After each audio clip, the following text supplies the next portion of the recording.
میرے بزرگوں اور بھائیوں اور میری بہنوں،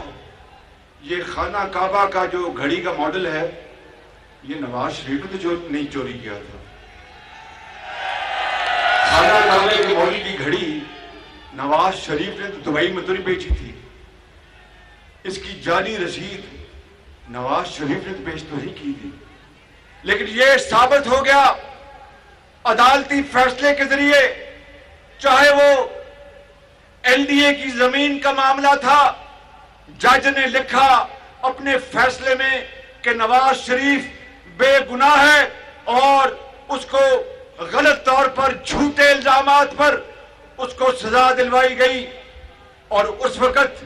یہ اچھل کے کہتے تھے کہ جج کا فیصلہ ہے، خوشیاں کرو، مٹھائی بانٹو، نواز شریف ڈسکوالیفائی ہو گیا۔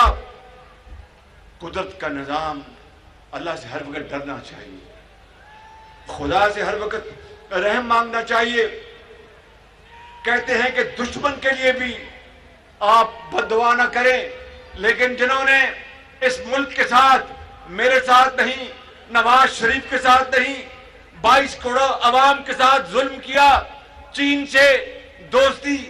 خراب کر لی، چین کو تانے دیے اور برادر ممالک کے ساتھ برادرانہ تعلقات کو تباہ کر دیا، وہ اس زمانے میں کہتا تھا کہ میں ان کو چھوڑوں گا نہیں، یہ چور اور ڈاکو ہیں، اور عدالت کوئی بھی فیصلہ دیتی تھی کہ ہم عدالت کو سلوٹ کرتے ہیں۔ آج اگر عدالتیں کوئی فیصلہ دے رہی ہیں ان کے خلاف، ہم نے تو کوئی اس بارے میں ایک لفظ نہیں کہا کہ تم سے یہ بہت اچھا ہوا۔ ہم کہتے ہیں کہ خدا سے ڈرنا چاہیے، اس سے رحم مانگنا چاہیے، اور اگر موقع ملے تو اس غریب قوم کی